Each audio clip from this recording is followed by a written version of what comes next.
मनोज जरांगे यांनी उपोषण करण्यापेक्षा 288 जागांवर उमेदवार उभे करावेत असं वक्तव्य वंचित बहुजन आघाडीचे नेते प्रकाश आंबेडकर यांनी केलंय।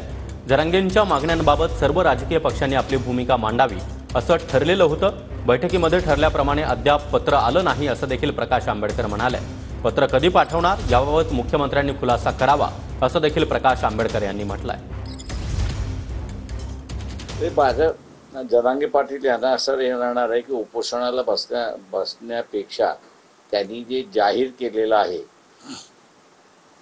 की इलेक्शन लढवणार आणि 288 जागा लढवणार, मी असं म्हणेन त्यांनी हे इलेक्शन लढलंच पाहिजे।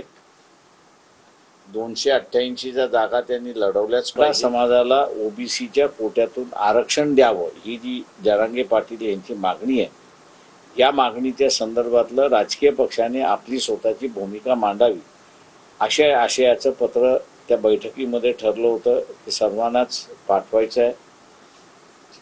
अजूनपर्यंत तरी वंचित बहुजन आघाडीला मुख्यमंत्र्याचं पत्र आलेलं नाही, किंवा मुख्यमंत्र्यांनी हा खुलासा करावा की ते पत्र कधी ह्या सर्वांना पाठवणार आहेत अशी परिस्थिती।